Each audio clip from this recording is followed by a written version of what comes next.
అందరికీ నమస్కారం. ఈరోజు కథని రచించినది నీలా గారు. నేను కార్ వెనక్కి తీయను.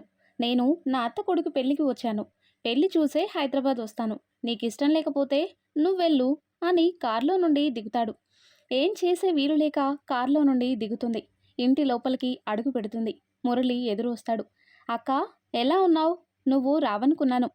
నీ పెళ్ళికి నేను రాకుండా ఎలా ఉంటాను? నాన్న అమ్మ ఎక్కడా అని అడుగుతుంది గీత. అమ్మ వంట వాళ్ళకి ఏం కావాలో ఇస్తుంది. నాన్న బంధువులతో మాట్లాడుతున్నాడు. వెళదాంరా. గీతని మురళీ నారాయణ దగ్గరికి తీసుకొని వెళ్తాడు. నాన్న, ఎవరొచ్చారో చూడు అంటాడు మురళి. నారాయణ వెనక్కి తిరిగి చూస్తాడు. ఏం మాట్లాడకుండా, ప్రయాణం చేసి అలసిపోయినట్టుంది, స్నానం చేసి రెస్ట్ తీసుకోమని చెప్పు అంటాడు. అలా చెప్పేసి నారాయణ అక్కడి నుండి వెళ్ళిపోతాడు. గీత మొహం డల్గా అవుతుంది. అక్క, నువ్వు ఇన్ని రోజులు రాలేదని అలా ఉన్నారు అంటాడు మురళి. నువ్వు నాకు నాన్న గురించి చెప్పాల్సిన అవసరం లేదు. నేను ట్రావెల్ చేసి చిరాగ్గా ఉన్నాను. స్నానం చేసి రెస్ట్ తీసుకుంటాను అంటుంది గీత. రూమ్లోకి వెళ్తుండగా పద్మ కనిపిస్తుంది. అమ్మా అని పద్మ దగ్గరికి వెళ్ళి వాటేసుకుంది. పద్మ గీతని వాటేసుకోబోతుంది. కానీ గీత మీద కోపంతో గీత 2 చేతులు తీసేసి పక్కకు జరుగుతుంది. నువ్వు ఇలా చేస్తే ఎలాగమ్మా? మీరు ఇలా చేస్తే నాకు బాధగా ఉంది. గీత కళ్ళ వెంట నీళ్ళొస్తాయి. నువ్వు చెప్పకుండా ఇంటి నుండి వెళ్ళిపోతే మాకింతకంటే ఎక్కువ బాధే వేసింది. దానికేమనుకోవాలి అంటుంది పద్మ.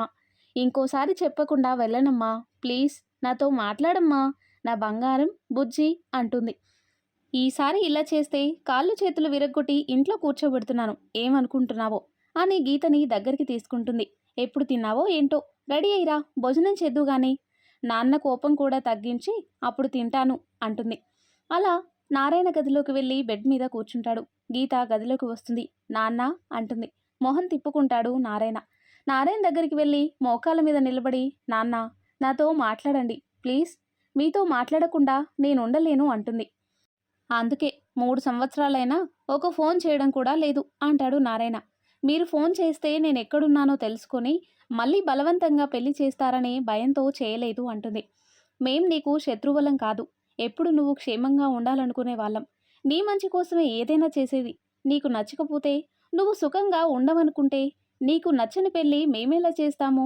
తల్లి, నువ్వు మా ఇంటి మహాలక్ష్మి, నిన్నెలా బాధ పెడతామనుకున్నావు? సారీ నాన్న అని గీత ఏడుస్తుంది. ఏడవకురా. సారీ నాన్న, మిమ్మల్ని అందరినీ బాధ పెట్టాను. జరిగిన దాని గురించి ఇప్పుడు అనుకోవడం అనవసరం. స్నానం చేసిరా, అందరం కలిసి భోజనం చేద్దాం అంటాడు. అలాగే నాన్న. గదిలో నుండి బయటకు వస్తుంది. గీతకి సంజయ్ కనిపిస్తాడు. నీ సంగతి మర్చిపోయాను మురళి, వాళ్ళెవరినీ పిలవాల్సిన అవసరం లేదు. ఆల్రెడీ నాకు మురళి గది చూపించాడు అంటాడు. అలాగా, ఫ్రెష్ అయ్యిరా, భోజనం చేద్దాం. ఆ తర్వాత గీత, నిద్రలేవే. ఏంటి మా అప్పుడే నిద్ర లేపుతున్నావు? కాసేపు పడుకోనీమా. పెళ్ళింట్లో ఇలా పడుకోకూడదు, లెగవే. ఇప్పుడు నేను లేచి ఏం చేయాలి? నీతో పనుంది. ముందు నువ్వు లేచి రెడీ అవ్వు, తొందరగా రా అంటుంది. అత్త, పతానంలోవి అన్నీ సర్దారా? సర్దాము. పతానంతో ఎవరు వెళ్తున్నారు? గీత మామ వెళ్తారులే. గీత ఎందుకు పద్మ? గీత కోడల్ని చూడలేదు కదా, చూసినట్టుంటుందని గీతని పంపిస్తున్నాను. గీత తయారైందా? అదిగో మాటల్లోనే వస్తుంది. గీత, నువ్వు తాతయ్యతో కలిసి పెళ్లి కూతురింటికి పతానం ఇవ్వడానికి వెళ్ళు అంటుంది. నేనా? నువ్వే. ఒకసారి ఇటు రామా. అమ్మా, అక్కడ నాకు ఎవరూ తెలీదు. నేనెలా వెళ్ళను? ఎవరితో ఏం మాట్లాడాలో తెలీదు. ఇంకెవరినైనా పంపించు అంటుంది. దానికేముంది, తాతయ్య నీతో వస్తాడుగా, తాతయ్య చూపిస్తాడు అంటుంది. అది కాదుమా, నాకక్కడ బోరు కొడుతుంది మా. గీత, నువ్వు రాధని చూడలేదని మురళి బాధపడుతున్నాడు. రాధ నిన్ను చూడాలంటుంది, అందుకని పంపిస్తున్నాను. ఏం మాట్లాడుకుంటున్నారత్తయ్య? గీతని పతానం తీసుకుని పెళ్లి కూతురింటికి వెళ్ళమంటుంటే నాకు తోడెవ్వరు లేరు అంటుంది. గీతకి తోడుగా నేను వెళ్తాను, నాకిక్కడ తెలిసిన వాళ్ళు ఎవరూ లేరు అంటాడు సంజయ్. అవసరం లేదు, ఒక్కదాన్నే వెళ్తాను అంటుంది గీత. ఇప్పుడేగా తోడు లేరు, నేను వెళ్ళను అన్నావు. ఇప్పుడు సంజయ్ వస్తానంటే వద్దంటావే. ఇక్కడే ఉండు, పతాన పొంగరం, పెళ్లి కూతురికి పెట్టాల్సిన బంగారం తెస్తాను. అప్పుడు గీత, ఏంటి అత్త అంటున్నావు? నీకు షాకింగ్ న్యూస్ చెప్పనా? అమ్మకి పోలీస్ వాళ్ళంటే అస్సలు ఇష్టం లేదు. మురళి చిన్నప్పుడు పోలీస్ ఆఫీసర్ అవుతానని అంటే వాడిని కర్ర తీసుకొని కొట్టేది. బంధువునని బాగా మాట్లాడుతుంది, అంతేగాని నాకు వరుస కత్తవుతారు, అందుకే అలా పిలుస్తున్నాను. నువ్వు చెప్పిన విషయానికి వస్తే, ఒక మనిషికి ఇంకో మనిషి మీద అభిప్రాయం కళ్ళు మూసి తెరిచేలోపు మారిపోతుంది. నువ్వు చెప్పిన మాటలు చిన్నప్పటివి. ఇప్పుడు అత్తకి పోలీస్ వాళ్ళ మీద అభిప్రాయం మారుండొచ్చు. ఏమంటావ్? అంటాడు సంజయ్. అమ్మా, ఎంతసేపుంటావ్? పద్మ దగ్గరికి వెళ్తుంది. సంజయ్ ఏంటి నిన్నత్త అంటున్నాడు అంటుంది. తనకి అత్తనవుతాను కాబట్టి అలా అంటున్నాడు అంటుంది పద్మ. పద్మ బంగారం సర్దుతూ గీత మాటలకి సమాధానం చెబుతుంది. ఏ రకంగా తనతో బంధుత్వం మనకి అని అడుగుతుంది గీత.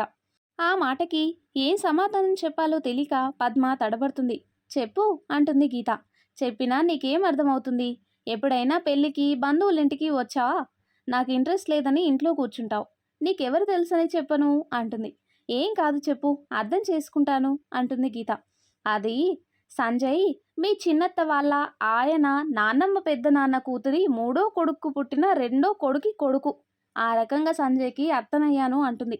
ఒక్క ముక్క అర్థం కాలేదు అంటుంది గీత.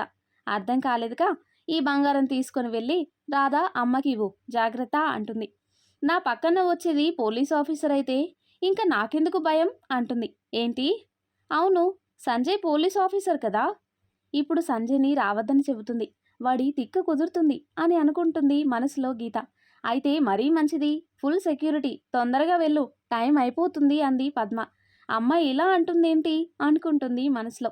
ఇద్దరు గదిలో నుండి బయటకు వస్తారు. అందరూ పతానం తీసుకొని బయలుదేరుతారు. రాధా, అక్క నీకు పతానం చీర ఉంగరం తీసుకొని వస్తుంది. తనతో పాటు బావ వస్తున్నారు అని చెప్తాడు మురళి. మురళి వాళ్ళ పెళ్లి చూపుల్లోనే గీత విషయం చెబుతాడు. రాధ అంతా అర్థం చేసుకుని పెళ్లికి ఒప్పుకుంటుంది. నేను అన్నని గుర్తుపట్టడం ఎలా అని అడుగుతుంది. వాళ్ళిద్దరి ఫొటోస్ నీకు పంపిస్తాను అని సంజయ్ గీత మాట్లాడుకుంటుంటే మురళి కొన్ని ఫొటోస్ తీస్తాడు. ఆ ఫొటోస్లో నుండి ఒకటి రాధకి పంపిస్తాడు. రాధ ఫొటోస్ చూస్తుండగానే గీత తాతయ్య కారులో నుండి దిగుతారు. వెనుక ట్రాక్టర్లో పతానం దించుకొని మిగిలిన వాళ్ళు లోపలికి వస్తారు.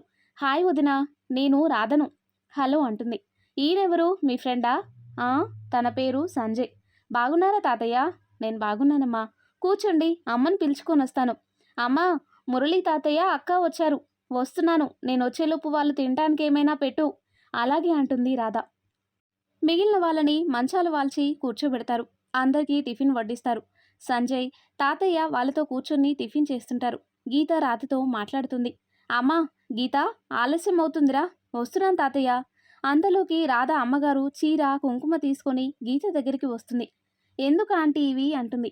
మొదటిసారి ఇంటికి వచ్చిన ఆడపిల్లని ఒట్టి చేతులతో పంపకూడదు అని గీతకి కుంకుమ పెట్టి చీరేస్తుంది. రాధ, ఇవి పతన పుంగరం అండ్ అమ్మ కొన్ని నగలు పంపింది. రాధ చేతికి నగలిచ్చి గీత బయలుదేరుతుంది. అక్క, రాధ ఎలా ఉంది? నీ choice always best, good girl అంటుంది గీత. అని చెప్పి గీత లోపలికి వెళ్ళిపోతుంది. ఎందుకు నీ చాయిస్ బెస్ట్ అని పక్కన వాళ్ళు చెప్పడం అని అంటాడు సంజయ్. ఏంటి బావా, జీవితాంతం ఉండేది నువ్వు. నీకు ఆ అమ్మాయి నచ్చితే, తనకి నీతో ఉండటం ఇష్టమైతే ఇంకొకరి మాటలని పట్టించుకోకు. నీ హార్ట్ ఏం చెబుతుందో అదే చెయ్యి. అవును, నీ ఫ్రెండ్స్ ఇంకా రాలేదేంటి? ఎందుకు రాలేదు? అందరం కలిసి కాలేజీ విషయాలు మాట్లాడుకుంటున్నాం. అయితే నన్ను మీతో కలుపుకోవచ్చుగా. ఎప్పుడు మీ తిక్కలక్కతో ఉండి నాకు పిచ్చెక్కేలా ఉంది అంటాడు సంజయ్. ఈ 2 రోజులకే అలా అంటే జీవితాంతం ఎలా ఉంటావు? ఏదో సర్దుకుపోతానులే. అయినా మీ అక్క అసలు మాట్లాడదా? మాట్లాడితే ముత్యాలు రాలుతాయన్నట్టు కూర్చుంటుంది. ఏమైనా అడిగితే సమాధానం చెప్తుంది. అప్పుడు మురళి, తనకి పరిచయం ఎక్కువగా ఉన్నవాళ్ళు ఎప్పుడు మాట్లాడటం ఆపుతుందిరా బాబు అనుకుంటారు. నోరు తెరిస్తే ముయ్యను కూడా ముయ్యదు అంటాడు. అంటే నన్ను లవర్గానే కాదు, పరిచయం ఉన్న వ్యక్తిగా కూడా చూడటం లేదన్నమాట అంటాడు సంజయ్. అది నీకే తెలియాలి. పద, నా ఫ్రెండ్స్ అందరినీ పరిచయం చేస్తాను. గీత, మండపంలో అన్నీ ఉన్నాయా? ఒకసారి వెళ్ళు. పంతులు గారికి ఇంకేమైనా కావాలేమో అడుగు. పంతులు గారు, ఇంకేమైనా కావాలా? అన్నీ ఉన్నాయమ్మా. పెళ్లి కొడుకు పెళ్లి కూతురు రావడమే. ముహూర్తానికి టైం అవుతుంది, తొందరగా తీసుకునండి. రాధా మురళీలని పెళ్లి పీటలపై కూర్చోబెడతారు. గీత తాళి తీసుకెళ్లి అందరి దగ్గర ఆశీర్వాదం తీసుకొని అక్షింతలిస్తుంది. భజంత్రీలు వాయించండి. గీత మురళి రాధకి తాళి కడుతుంది చూసి కళ్ళు మూసుకొని ఏదో కోరుకుంటుంది. ఏంటి దేవుణ్ణి గట్టిగా కోరుకుంటున్నావు? అంతగా ఏం కోరుకుంటున్నావు? మనిద్దరికీ తొందరగా పెళ్లి కావాలనా అంటాడు సంజయ్. ఎప్పుడు చూసినా ఆ మాట కాకుండా ఇంకేం మాట్లాడవా? నీ గురించి కోరుకోవడానికి నువ్వు నాకేమవుతావని? నేనేం కోరుకున్నానో నీకు చెప్పాల్సిన అవసరం నాకు లేదు, కానీ చెబుతాను. ఇక్కడ అందరూ కోరుకునేదే నేను కోరుకుంటున్నాను. నేను నీకు చెప్పను అంటుంది. అడిగిన దానికి సమాధానం చెబుతుంది. గీతని అర్థం చేసుకోవటం కష్టమే. ఆ తర్వాత బావా ఉండొచ్చు కదా, అప్పుడే వెళ్తున్నావు? అర్జెంట్ వర్క్ ఉంది మురళి. పెళ్ళికొచ్చాను, పెళ్ళి చూశాను. ఇక్కడుండి నేను ఇంకేం చేస్తాను? కొంచెమైనా అక్కలో చేంజ్ వచ్చిందా అంటాడు మురళి. వచ్చిందిగా. హైదరాబాద్లో టాప్స్ అండ్ జీన్స్ వేసేది, ఇక్కడ చుడీదార్ లేదా సారీ కడుతుంది. ఏంటి బావా, నేను అడిగేది దేని గురించి, నువ్వు చెప్పేది దేని గురించి? మీ అక్కలో ఆ మార్పు తప్పితే ఇంకేం మార్పు రాలేదు. సంజయ్, గీత పిలుస్తుంది. సరే బావా, నేను వెళ్తాను, అక్కతో మాట్లాడు. సంజయ్, ఇవిగో, నీతో తీసుకువెళ్ళు. ఏంటివి ఈ కవర్స్లో? నువ్వు కొన్న డ్రెస్సెస్ అంటుంది. అవి కొన్నది నీకోసమే అంటాడు సంజయ్. నువ్వు కొన్నది నా కోసమే, కానీ నాకు ఇవి తీసుకోవడం ఇష్టం లేదు. తీసుకునేటప్పుడు చెబితే బాధపడతావని చెప్పలేదు అంటుంది. ఇప్పుడు ఏమైనా సంతోషపడతానా? కవర్ తీసుకుని కార్లో పెడతాడు. బాయ్ సంజయ్, జాగ్రత్తగా వెళ్ళు. మధుకి 2 రోజులు ఆగి వస్తానని చెప్పు. అలాగే అంటాడు సంజయ్. సంజయ్ అని మళ్ళీ పిలుస్తుంది. ఏంటి, మళ్ళీ ఏమైనా ఇవ్వాల్సినవి మర్చిపోయావా? చిరాగ్గా అంటాడు. ఇవ్వు, కారు ఖాళీగానే ఉంది, ఎన్నైనా పడతాయి అంటాడు. అదేం కాదు, థ్యాంక్స్ సంజయ్ అంటుంది. థ్యాంక్స్ ఎందుకు? నీకు డ్రెస్సెస్ కొనిచ్చి వద్దంటే తీసుకున్నందుకా అంటాడు. కాదు, నా ఫ్యామిలీతో నన్ను కలిపినందుకు. ఎవరైనా అమ్మాయికి ప్రపోజ్ చేస్తే ఆ అమ్మాయి నచ్చలేదని చెబితే తనని అసహించుకోవడమో, తనని చూస్తే చిరాకు పడ్డమో చేస్తారు. అలాంటిది నువ్వేం చేయలేదు. బాగా మాట్లాడుతున్నావు. నా ఫ్యామిలీతో నన్ను కలపడానికి ఈ 2 రోజులు నాతో వస్తే నిన్ను ఎలాంటి ఇబ్బంది పెట్టను అని ఇక్కడికి తీసుకువచ్చావు. నీలాంటి వాడిని లవర్గా ఒప్పుకోకపోవడం నా దురదృష్టమో అదృష్టమో నాకు తెలీదు, కానీ నీలాంటి వాడిని ఫ్రెండ్గా పొందకపోవడం నిజంగా నా దురదృష్టమే. అందుకే నిన్నొక మాట అడగాలనుకుంటున్నాను. నువ్వు నాకు ఫ్రెండ్గా ఉంటావా? నువ్వు ఒప్పుకున్నా ఒప్పుకోకపోయినా మనం ఇప్పటి నుండి ఫ్రెండ్స్. బాయ్ సంజయ్, జాగ్రత్తగా డ్రైవ్ చేయి అని చెప్పి గీత ఇంట్లోకి వెళ్తుంది. రాధ పక్కన వచ్చి కూర్చుంటుంది. మురళి రాధకి ఏదో అడగమన్నట్టు సైగ చేస్తాడు. రాధ అడుగుతాను ఆగు అని కళ్ళతోనే సమాధానం చేస్తుంది. ఏంటి వదినా, నీ ఫ్రెండ్ని పంపించొస్తున్నావా? అవును అంటుంది గీత. నీకు సంజయ్ స్పెషల్ ఫ్రెండా? ఏం లేదు, పెళ్ళికి తనని తప్ప ఇంకెవ్వరిని తీసుకొని రాకపోతే అంటుంది. అదేం లేదు, తనని నేను తీసుకొని రాలేదు, తనే వచ్చాడు. నిజం చెప్పాలంటే తనే నన్ను పెళ్ళికి తీసుకొచ్చాడు. మేము సంజయ్ వాళ్ళకి దూర బంధువులమంట. పెళ్ళికి వాళ్ళ అమ్మా నాన్నకి రావడం కుదరక సంజయ్ వచ్చాడు, అంతే. నాకు బాగా నిద్రొస్తుంది, నేను కాసేపు పడుకుంటానని గీత తన గదిలోకి వెళ్తుంది. గీత ఫ్యామిలీతో మిస్ అయిన హ్యాపీనెస్ అంతా ఈ 5 రోజులలో తనకి తిరిగి వస్తుంది. దీనికి కారణం సంజయ్ అని. సంజయ్ మీద మంచి అభిప్రాయం కలుగుతుంది. అక్కడ పెళ్ళి అయిపోయిన తర్వాత తిరిగి హైదరాబాద్ వెళ్తుంది. హైదరాబాద్ వెళ్ళిన తర్వాత సండే అవ్వడంతో అందరూ గీత అపార్ట్మెంట్లోనే ఉంటారు. ఈరోజు బయటికి ఎక్కడికైనా వెళ్దామా అంటాడు సత్య. ఎగ్జిబిషన్కి వెళ్దామంటాడు సంజయ్. అలా అందరూ సాయంత్రం కాగానే ఎగ్జిబిషన్కి వెళ్తారు. ఫస్ట్ ఏది ఎక్కుదాం? జెంట్విల్ ఎక్కుదాం అంటుంది మధు. అందరూ జెంట్విల్ దగ్గరికి వెళ్తారు. ఫస్ట్ దాంట్లో 2 సీట్సే ఖాళీగా ఉంటాయి. గీత సంజయ్ పక్కనే కూర్చునేలా మిగిలిన వాళ్ళు ప్లాన్ చేస్తారు. ఇంకో దాంట్లో 4 కూర్చుంటారు. మధు ఒక్కతే మిగిలిపోతుంది. నాకొక్కదాన్నంటే భయం, మీరెవరైనా నాతో పాటు ఇంకోటి ఎక్కొచ్చుగా అంటుంది మధు. ఆ మాటకి అజయ్ దిగుతాడు. మధు అజయ్ ఇంకో దాంట్లో ఎక్కుతారు. జెంట్విల్ స్టార్ట్ అవుతుంది.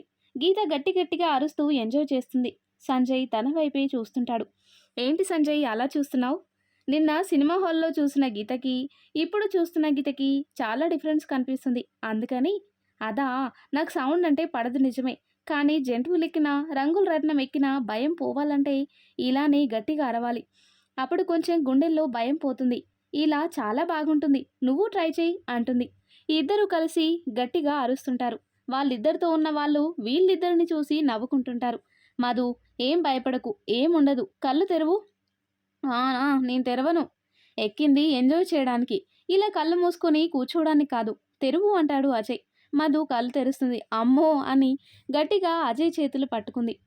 డౌన్ వచ్చేటప్పుడు ఇంకా దగ్గరకొచ్చి అజయ్ షర్ట్ గట్టిగా పట్టుకుంది. ఏం భయం లేదు, నేనున్నానుగా. ఇప్పుడున్నావు, పడితే ఇద్దరం ఉండవు. గట్టిగా అరు, అప్పుడు కొంచెం భయం తగ్గుతుంది. అరువు అంటాడు. మధు గట్టిగా అరుస్తుంది. తగ్గిందా? కొంచెం. అలానే డౌన్కి వచ్చేటప్పుడు కళ్ళు తెరిచి కింద వాళ్ళని చూస్తూ అరు, నేను నీతో పాటు అరుస్తాను. మధు అరుస్తుంది, కానీ తనకి భయం తగ్గటం లేదు. అందుకని పక్కన ఉన్న అజయ్ని గట్టిగా పట్టుకొని అజయ్తో కలిసి అరుస్తుంది. అందరూ దిగుతారు. ఇప్పుడే దిగుదాం, రంగుల రత్నం. సంజయ్, గీత ఇద్దరు కలిసి ఒకేసారి అంటారు. అందరూ అక్కడికి వెళ్తారు. మధు మాత్రం అక్కడే నిలబడుతుంది. అజయ్ వెనక్కి వస్తాడు. ఏంటి ఇక్కడ నిలబడ్డావు? రా. నేను రాను. జెంట్విల్లో ఎవరైనా పక్కనే తోడుంటారు. దీంట్లో ఒక్కదాన్నే. డాక్టర్ అయ్యుండి దీనికి భయపడతావా? ఫూల్. రా. ఏం కాదు. రా. ఫస్ట్ టీం ఎక్కితే అలానే ఉంటుంది. ఇప్పుడు కూడా నేను నీ పక్కనే ఉంటారా? గీత పక్కన సంజయ్, మధు పక్కన అజయ్ కూర్చుంటారు. మధు జెంట్విల్లో భయపడేటట్టుగా దేంట్లో ఏం భయపడదు. బాగా ఎంజాయ్ చేసిద్ది. కానీ రామ్ మాత్రం భయంతో గట్టి గట్టిగా అరుస్తాడు. దాన్ని చూసి అందరూ నవ్వుకుంటారు. అందరూ చాట్ తింటుంటారు. గీత, సంజయ్ ప్రైవసీగా మాట్లాడుకుంటారని మిగిలిన వాళ్ళందరూ కొంచెం దూరంగా వచ్చి తింటారు. గీత సంజయ్ మాటలలో పడి ఇదే గమనించారు. థ్యాంక్స్ సంజయ్. ఎందుకు? నువ్వు ఎగ్జిబిషన్కి వెళ్దామనకపోతే నేను రంగుల రత్నం ఎక్కేదాన్నే కాదు. ఇంత ఎంజాయ్ చేసేదాన్ని కాదు. ఇంకా ఇంటికి వెళ్దామా? సంజయ్, గీత ఒక కారులో కూర్చుంటారు. సంజయ్ డ్రైవింగ్ సీట్లో, గీత బ్యాక్ సీట్లో. మధురా అంటుంది గీత. నేను నీ పక్కన కూర్చోనమ్మా. వచ్చేటప్పుడు నీతో కూర్చుంటే సైలెంట్గా ఉండి బోర్ కొట్టించావు. నేను ఆ కార్లో వస్తాను. అయినా ఎప్పుడు లొడా వాగుతావు. ఎందుకు ఈరోజు సైలెంట్గా ఉన్నావు? నేను రామ్ వాళ్ళతో వస్తాను అంటుంది. అజయ్ డ్రైవ్ చేస్తున్నాడు. మధు అజయ్ పక్కన కూర్చుంటుంది. రామ్, కార్తీక్, సత్య బ్యాక్ సీట్లో ఉంటారు. గీత చేసేదేం లేక సంజయ్ పక్కన వచ్చి కూర్చుంటుంది. మధు, వాళ్ళిద్దరూ మాట్లాడుకుంటూ ఉంటారంటావా అంటాడు సత్య. మాట్లాడుకుంటారు. అందుకేగా వాళ్ళిద్దరినీ ఆ కార్లో ఉంచి మనం ఈ కార్లోకి ఎక్కింది. గీత సంజయ్ని లవ్ చేస్తుందంటావా అంటాడు రామ్. నీకొక విషయం చెప్పన్నా? సంజయ్తో గీత ఇంత క్లోజ్గా ఎందుకు మాట్లాడుతుందనుకుంటున్నావు? సంజయ్ని ఇష్టపడుతుంది అంటాడు సత్యారాం. మీ మొహం. అసలు విషయం సంజయ్తో ఏం చెప్పిందంటే, నువ్వు నన్ను ప్రేమిస్తూనే ఉంటానంటే ఈ జన్మకి నువ్వు అనుకున్నది జరగదు. కానీ ప్రేమ విషయం మర్చిపోయి ఫ్రెండ్గా ఉండమంటే నీకు లైఫ్ లాంగ్ ఫ్రెండ్గా ఉంటాను. నీలాంటి ఫ్రెండ్ని వదులుకోవడం నాకు ఇష్టం లేదు. చాయిస్ నీకే వదిలేస్తున్నాను. లవర్గానే ఉంటానంటే గుడ్ బాయ్. ఫ్రెండ్గా ఉంటానంటే ఆల్వేస్ వెల్కమ్. ఇది జరిగిన సంగతి. ఇప్పుడు వాళ్ళిద్దరూ లవర్స్ కాదు, ఓన్లీ ఫ్రెండ్స్. ఈ విషయం గీత పెళ్లి నుండి రాగానే చెప్పింది. మరి సంజయ్ దానికి ఒప్పుకున్నాడా? అదేమో తెలీదు. గీత, నిన్న నీకు ఇష్టమైనవి చెప్తా ఆపేశావు. ఇప్పుడేం తెలుసుకోకపోతే నిద్ర పట్టేలా లేదా? చెప్తాను విను. బైక్ ఎవరైనా డ్రైవ్ చేస్తుంటే వెనక నిలబడి గట్టిగా అరవటం ఇష్టం. బైక్ డ్రైవ్ చేయడం ఇష్టం. ఎవరినైనా వాడికి ఎవరు కొట్టారో తెలియకుండా కొట్టడం ఇష్టం. ఏదైనా చిన్న దొంగతనం చేయడం ఇష్టం. ఇంకా చాలా. సంజయ్ ఫేస్ చూస్తూ, ఏంటి చూడటానికి సింపుల్గా ఉంది, ఇలాంటి కోరికలేంటా అన్నా? పూర్తిగా చెబితే కళ్ళు తిరిగి పడిపోతావేమో. చెప్పానుగా నేను కనిపించేంత అమాయకురాల్ని కాదని. నీకు ఈ రోజుతో తెలిసే ఉంటుంది. సంజయ్, మీకు 2 కార్స్ ఎక్కడివి? ఇది గవర్నమెంట్ వెహికల్, నాకు అలాట్ చేసింది. వెనకది నా ఓన్ వెహికల్. నేను ఒక్కడిని బయటికి వెళ్ళేటప్పుడు గవర్నమెంట్ వెహికల్ యూజ్ చేయను. అందుకని అది తెచ్చుకున్నాను. అపార్ట్మెంట్ దగ్గరికి కార్స్ వస్తాయి. Bye Sanjay, good night. Madhu దగ్గరికి వెళ్తుంది. అందరికీ బాయ్ చెప్పి లోపలికి వెళ్తారు. బాగా ఎంజాయ్ చేశాం కదా అంటుంది మధు. చాలా. కార్తీక్ చాలా సైలెంట్, అంతగా ఏం మాట్లాడాడు అంది గీత. నిజమే, ఇందాక కార్లో అందరూ మాట్లాడుతుంటే వింటున్నాడు కానీ తనేం ఎక్కువగా మాట్లాడలేదు అంటుంది మధు. ఆ తర్వాత ఏం జరిగిందో నెక్స్ట్ వీడియోలో తెలుసుకుందాం. ఎంతో ఇంట్రెస్టింగ్గా ఉండే ఈ స్టోరీ నెక్స్ట్ పార్ట్స్ కోసం ఈ వీడియో లైక్ చేసి మన ఛానల్ని తప్పకుండా సబ్స్క్రైబ్ చేయండి. Thanks for watching.